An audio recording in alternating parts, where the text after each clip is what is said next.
Welcome, everyone. So happy that you are here in the Envisioning Theater today. My name's Esri Garrity, and I'm the Chief Medical Officer at Esri.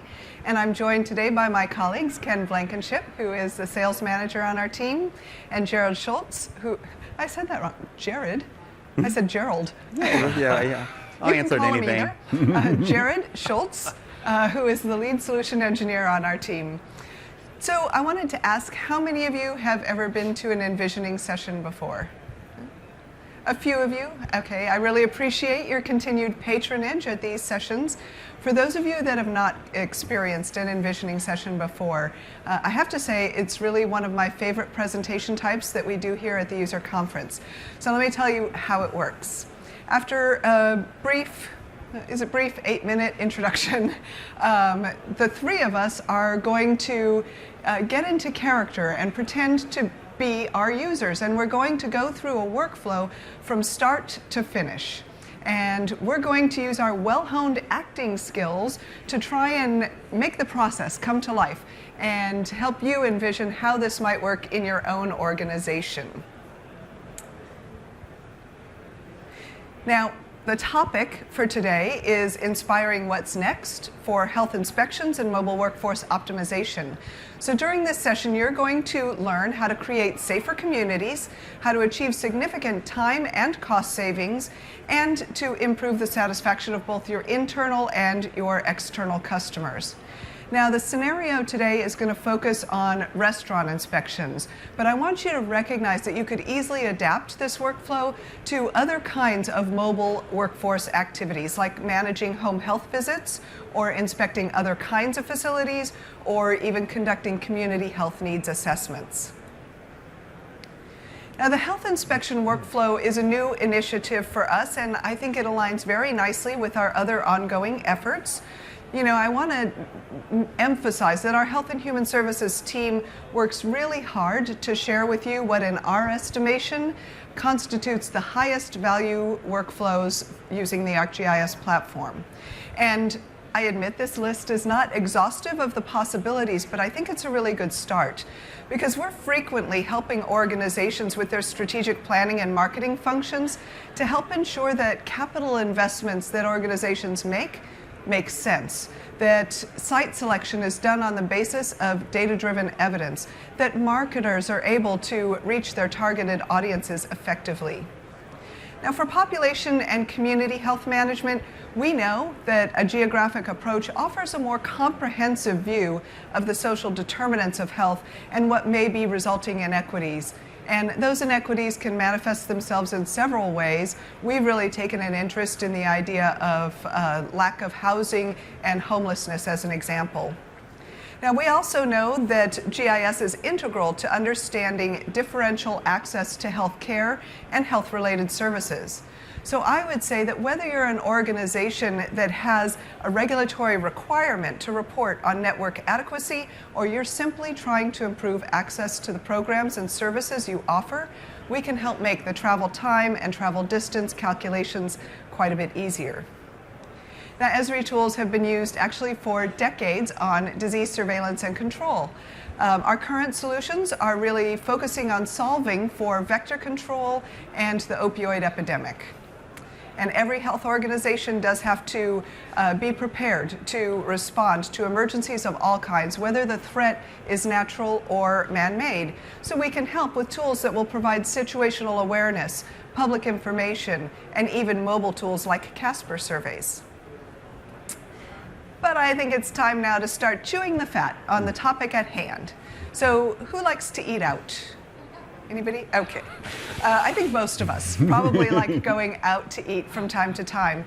In fact, there is actually a rising trend toward getting your food away from home. Now, as you might guess, this has led to an increase in food options.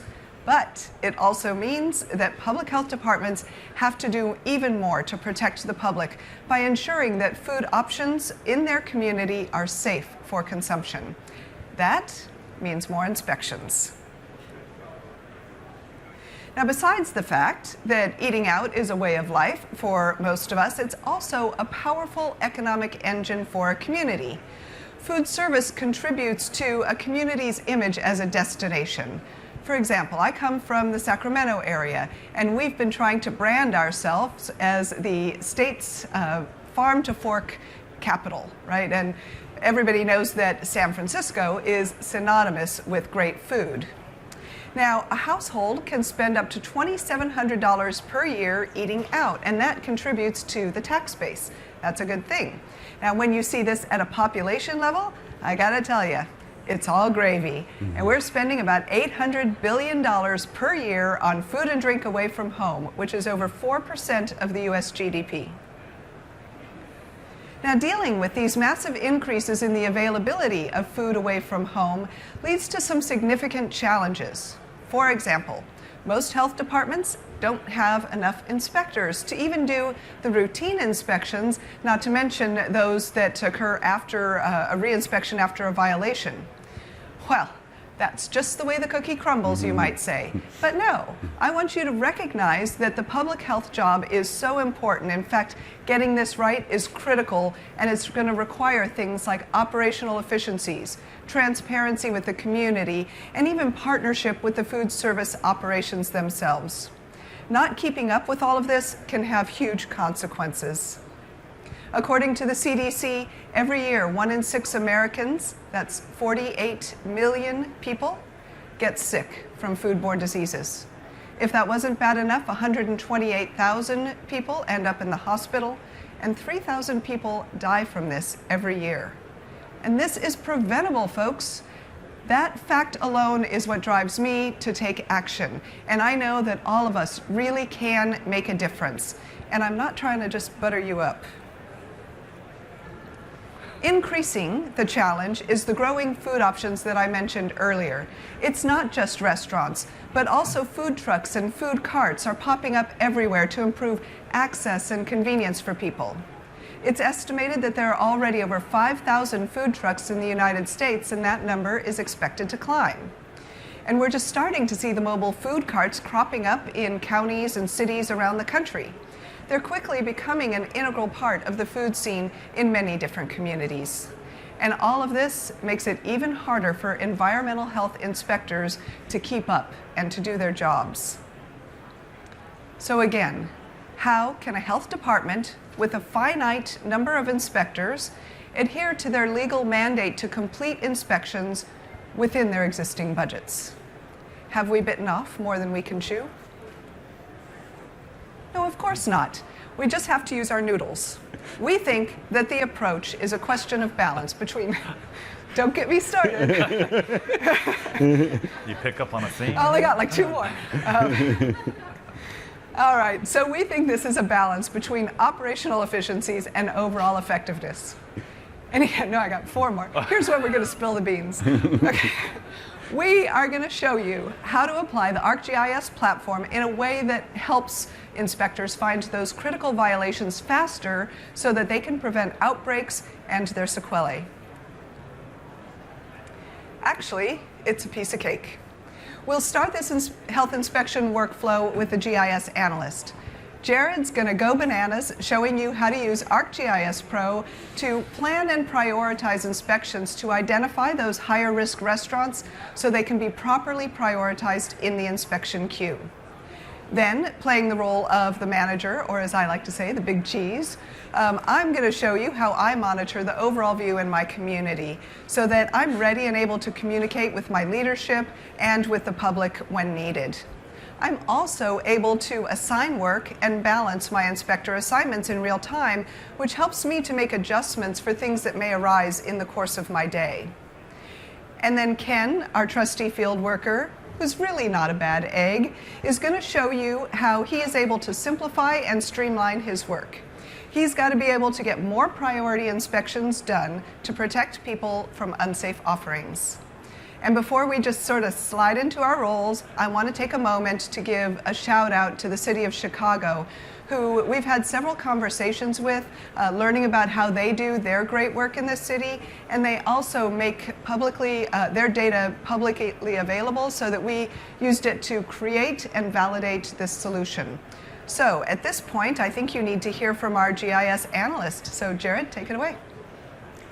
Thanks, Esty.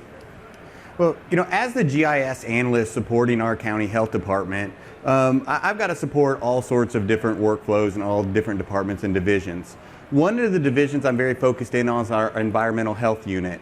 They constantly have people out in the field that are inspecting restaurants, pools, and medical facilities and all sorts of different things. And it presents a lot of different challenges.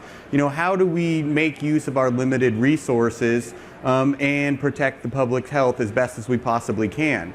This presents all sorts of challenges that we have to address. So what I'm going to do is I'm going to go ahead and go bananas, walking through a typical workflow of how I, kind of prioritize our inspection process. I'm going to start out looking at all of our historical inspection information for all the food service facilities in the state, and then I'm going to enrich that data with Esri demographic content that I'm going to use to tune my machine learning model. And then I'm going to take other information from sister agencies in our 311 system and rosterize that data, extract intelligence out of it to my inspection information as another input into my model.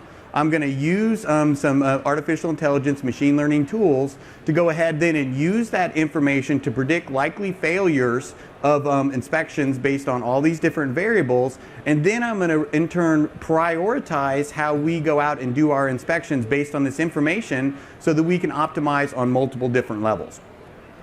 So here I'm going to go ahead and start walking through the workflow here. You can see on screen I'm working inside of ArcGIS Pro. And I've got all my inspection history data, over time is the black points here. I've got my city boundary here, and I've got my points where all my inspectors come from. Sometimes they come from their homes, sometimes they come from a main office, but we really need to push information out to them the way they need to see it. We've already used tools like business analysts to design balanced territories across the jurisdiction, and those territories are designed based on the number of inspections in the area. So we have all of that information that's available, but next thing we need to do is go through the process to run this enrichment and prioritization. Now it sounds really complicated, but what we've done is used a set of tasks inside of ArcGIS Pro to walk through this process. So now I've got my first step here where I've already got my variables indicated on screen here. I'm using median year a structure was built. I'm using alcoholic beverages away from home, the average spending, as well as food away from home, median household income, and vacant housing units in the area as inputs into my model. And so after I run this tool here, what I end up with is a set of enriched inspections here. So let's go ahead and pop this out here so you guys can see it a little bit. And so now I've got all my information from my system of record, my licensing and my permitting system with all of my information. And you can see risk ratings, past histories, and everything else that we've done. But what I've just added in there is information based on a user-defined buffer around the area on what the median household income is. And I used an index there in spending. And these are some of the variables I'm going to use in the model as I'm walking through this process. Well, the next step, what I do here, let's go ahead and look at our next step, is our kernel density. I've got a lot of other data sets that's very relevant, to whether or not we think a particular inspection will pass or fail. So I'm looking at crime information, rodent complaint data, and garbage complaint data from a 311 system and our other agencies. And so let's go ahead and look and see what that looks like. I've got hundreds of thousands of points here that are all across the geography. But I need to take that data and create a raster surface so that I can extract that intelligence out of it. So after I run that tool, what I end up with is a surface. And from that surface, I can go ahead and extract the information out. So I run this next step in the process here where I pull that information out and attach it to that underlying point for the inspections as another input or a labeled data set that I can use in my model as I'm moving forward. And so after I go ahead and run that information, I then have the little map that you're seeing here right now, and I end up with a training data set here. So let's go ahead and look at that training data set. And oftentimes you hear these called labeled data sets when you're talking to data scientists and other folks. And so now, again, I added more information. I added Esri demographic information that's available. I added data from my sister agencies, and I all have it tied to these individual points of inspections. So I have all the things that I need as an input into my model to move forward. And you can see here that I'm using all of these variables to train what I've got going on here, and you know, then I go ahead and produce my outputs. And what I'm doing here actually in this process is I am looking at a set of inspections that are required over the coming time period, running this tool, and then predicting, you know, those inspections that are fail, pass, and pass with conditions. And then I also understand when I'm looking at my you know, variable importance for my model here, I can see which one of those variables were most important to predicting the outcomes that I was looking at. I can see the days since last inspection and the frequency of the inspection are having a lot of bearing on this. And this makes perfect sense to me because based on the risk rating of the facility, that determines how often we inspect it. And the days since our last inspection, you know, really has relevance to what we know is going on with that facility. And then I also see some other information here on median year a structure was built, spending, and median household income, which also tracks with everything we know because restaurants in more affluent areas of the community usually have additional resources to make sure they're up to code, complying with all of our regulations. So everything that I'm seeing here makes perfect sense to me, but then I use that information to go ahead and push that information out. I run, you know, with Jupyter notebooks built into ArcGIS Pro, I run a nightly script using Python that goes ahead and uses those predictions information, looks at all the inspections that are due in the week, assigns them to the person based on their territory, creates workforce assignments, and immediately kicks that information out to other people in my organization to use. And kind of the goal behind this is to change the paradigm on how we think about doing these things. Not only do we do what we used to do, which is optimize our inspection routes to do the most inspections possible, minimizing gas, mileage, and staff time, but also take into consideration, you know, the public health implications of what's going on here. So now I can inspect the same types of facilities, do my optimized routing, you know, and minimize my resources, but maximize my ability to protect public health by focusing in on those areas that I think are more likely to fail. Maybe we get to a facility on Monday and address a problem that was going to emerge on a Wednesday, and you know, we head off a foodborne outbreak before it even starts. So this is my piece of it, but then I share this information out across my organization. Esri, can you show us how you use this to manage our operations? Absolutely. Thanks, Jared. So managing and coordinating a large mobile inspector workforce presents a lot of challenges, and my organization has to meet multiple goals, like balancing the need to get all of our inspections done within their mandated due date. We have to do that with minimizing the cost and protecting optimally the health of the public. Now, I know that if I can get that right, I can save money on our overall department fuel budget. I can save mileage that my inspectors need to cover, and I can save time in the amount of time it takes them to do their work. So we are using Operations Dashboard in order to give our restaurant inspection overview. I can see all my data in one place. So what I can see here is all of my licensed food service facilities in list form and on the map. I've got all of their previous inspection grades and all of my current number of inspections that are coming due.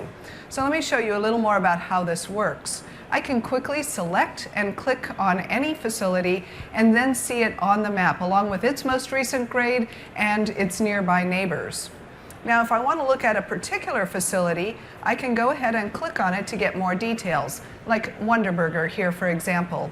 So some of those details include their risk rating. Wonderburger is considered high risk. Don't go there. And then I can look at some of their previous inspection results, like violations. They had an inoperable sensor in the left sink in the women's washroom. So this is really important information that I've got right at my fingertips. So let me reset this map. Now I also have the ability to filter my dashboard to get a different view. I can filter based on the restaurant grade, I can look at the different inspection types, or I can look at previous inspections and filter that way. Today I want to filter on the B-grade restaurants because they tend to keep me a little bit concerned. So when I do that, you can see my dashboard quickly updates and I get all of the results. Now I also have this really handy overlay for all of the inspections that are due. And I can see just by clicking on them and taking a look that we have got a lot of inspections that are due next week. Okay, well, that leads me to another tool that I have to show you that's going to help me actually get all of those inspections done. Because beyond monitoring our overall status and our performance, I really need to get a quick view of our automated assignment system. Now, Jared mentioned that the assignments are processed at night, and that's done with Python scripting in a Jupyter notebook. And then the results of that are shown in my view here. So that's really great, but I also need to be able to keep tabs on the locations of my inspectors that are currently out in the field so that I can respond to anything that comes up in the course of my day. And I also want to keep their overall workloads balanced. So Workforce for ArcGIS gives me a view into all of our inspections that are currently due. I can monitor them and filter by their status, whether they've been assigned, are in progress, or completed. I can get an idea if I've got any inspections that are overdue, due today, or due in the coming weeks and months. Now, we want to ensure that we are prioritizing our work and that we focus in a way that uses our limited resources to the highest benefit. So I'm able to filter based on the priority status, and that's the same priority that Jared calculated in ArcGIS Pro.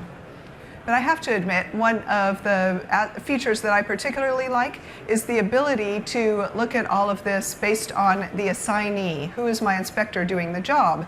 So I can get a really quick view of everybody and their assignments, and immediately I can see that Ken is working too hard. He's got a lot of assignments. The workloads are generally unbalanced. Did you just agree with that? All right. So I'm going to click on Ken, and I have a way to immediately start to solve this problem. I can look at all of my people who are in the field working today, and I'll blow this up a little bit for you so you can see. And I can get their locations along with all of the inspections that are due. That way, if anyone's falling behind, I'm pretty easily able to rebalance the workloads. I can even initiate a phone call to the field directly from this tool. Now, I'm still looking at Ken's assignments, and I can sort them based on their priority status, which is going to give me more insight in what I might be able to shift over to some other staff so that we can still meet our due dates and protect the health of the community. So as I'm looking through these, starting with highest priority at the top, I see this follow-up inspection, and I want to take a look at that one. When I click on it, I'm able to quickly edit it. I'm going to change this one over to Jared. Jared, you got more work coming.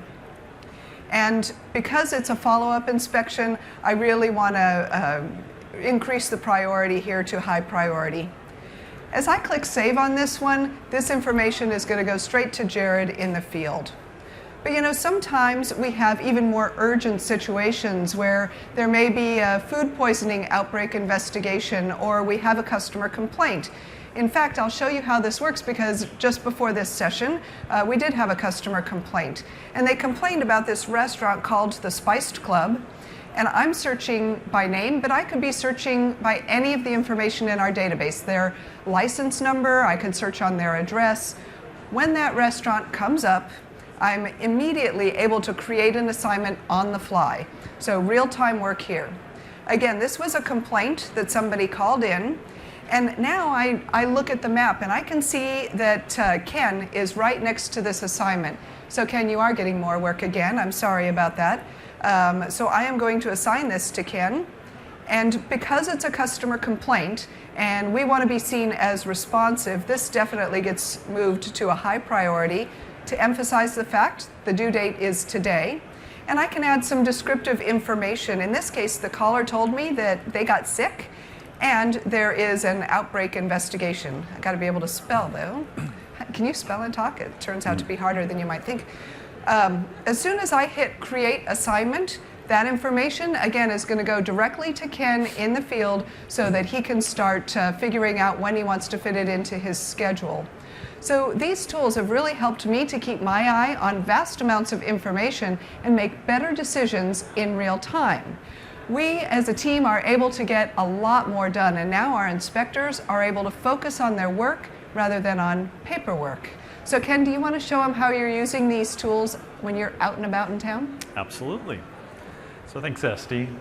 So even though I'm not a bad egg, it's my job to make sure we have no bad eggs in the city. So as a health inspector, I spend most of my time out in the field. And whether I leave my house in the morning driving a city vehicle or I go into the office, what I really need to have is quick and easy access to all of my assignments. I need to understand their priority, the type of inspection that I need to conduct, as well as some of the past history on that facility. That can really help me understand some of the steps that I might need to take once I get there. So the tool that I use on my iPad that I take out in the field is called Workforce for ArcGIS. So once I log into this system, it quickly shows me, and I apologize, I'm blocking the screen from some of you, but it quickly shows me all of my assignments by priority. And one of the really nice things that it does, it actually tells me the distance from my current location to that assignment. So just as Jared and Esty mentioned, this allows me and my fellow inspectors not only address priority inspections, but also address those that are closest to our location, which helps the city minimize cost on gas, on mileage, and on time. Because in our business, time isn't just money, but it's also the public safety. So we really want to focus on that. So let me get started by selecting the closest inspection to my location. So the fourth one on the list here, it's a follow-up inspection. I select that, and the first thing that I'm going to do is say start. Now that immediately sends a message back to my manager in the office saying I have accepted that assignment and I'm en route to that inspection. That's a great clue and tells her that I'm on the job. So the next thing I'm going to do, even though it's very close, I might not be 100% familiar with that location. So I can simply select Navigate to Assignment. And this application is actually tied directly to another application called Navigator for ArcGIS. The Workforce application has passed all of the variables over to Navigator, the address. And this application has actually calculated the most efficient route from where I'm currently located to that assignment. And what's really nice about this is I can simply say start navigation, and it's going to talk me to that location. Now this is great for me, keeps me safe, but also all of my fellow Chicagoans that are out on the road. So let me do that.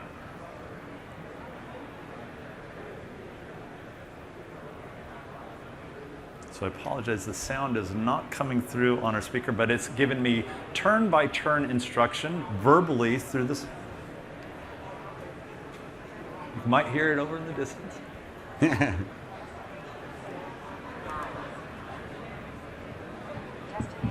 500 feet away.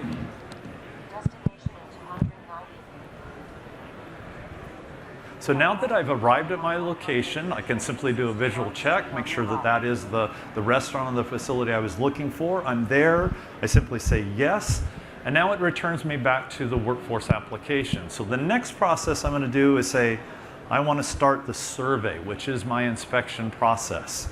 So that is actually passed over the variables to another application. This is Survey 123, and our city has configured this application to have all of the elements that are required when we do an inspection.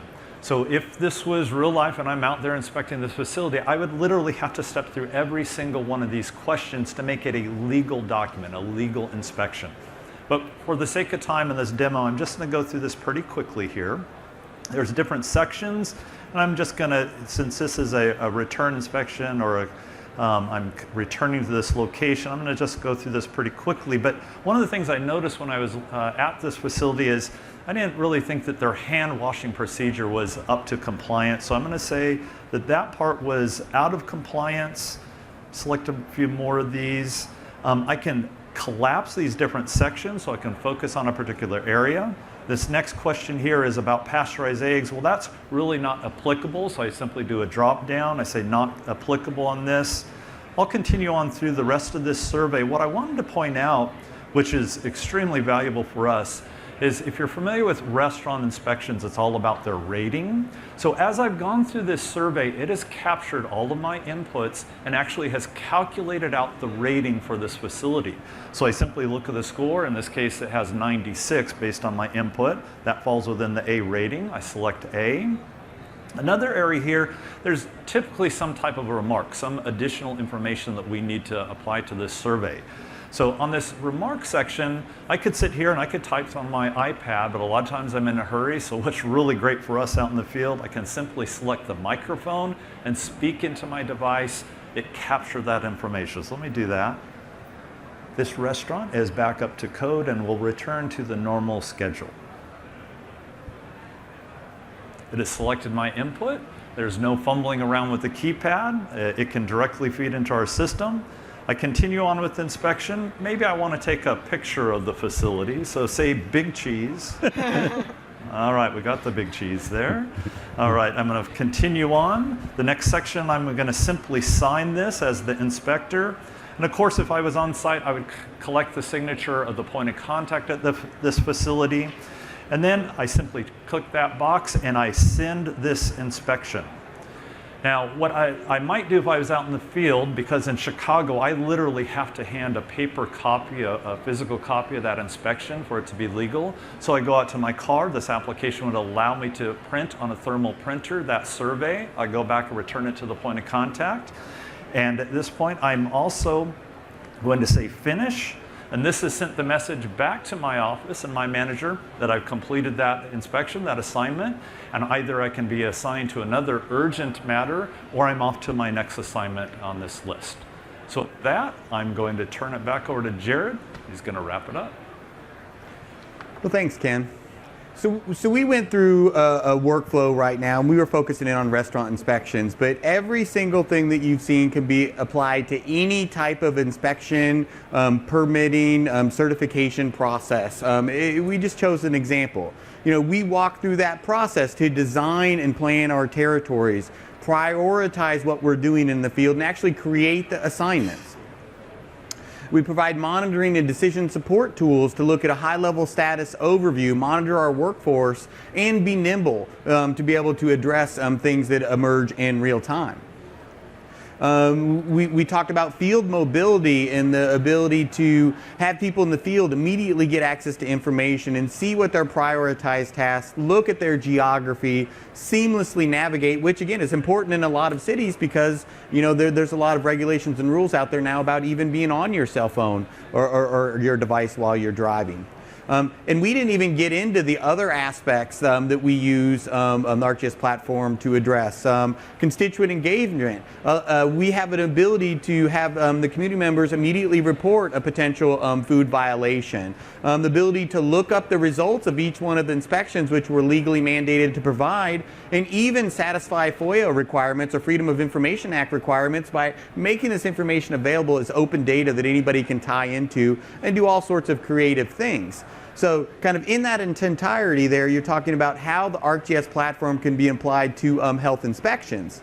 And you kind of the value propositions here to an organization is the ability to be able to detect potential problems faster with these prioritized inspections. You know, get that real-time insight into field operations and provide this flexibility or this nimble ability to be able to respond to emerging problems and complete more inspections in less time, conserving our limited resources, as Ken mentioned, which is, you know, gas and mileage and wear and tear on my vehicle, you know, standardize that process. To me, if 14 different people are going out in the field collecting data 14 different ways, it's a liability for me. It's a problem for me. I need to standardize that process, and this helps me to do it.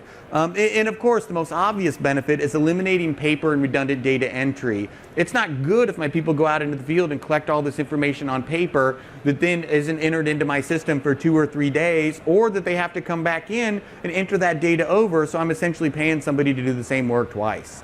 and improved customer service. And when we say customer service, we're not talking just simply about the restaurants who really like this. They know exactly what we're doing, when we're going to come out, and what's happening, but we're now enabling our workforce with the technological tools that they're used to using in their personal lives so we can retain staff. We're providing the ability to, really provide that information to the public as, reports and everything else. So, we're kind of helping everybody out in this process.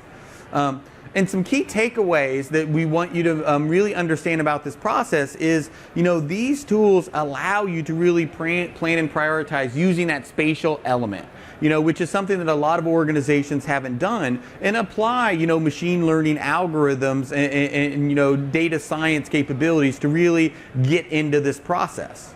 The ability to provide actionable insights, to my managers to have this overview with, workforce and operations dashboards. And we talked about a data feed here of assignments and information from our system of record around certifications and inspections, but we can take any data feed into a system like this, and then we can develop automated alertings and you really improve the overall situational awareness. And then finally, empowering your mobile workforce. This is the low-hanging fruit out there for organizations.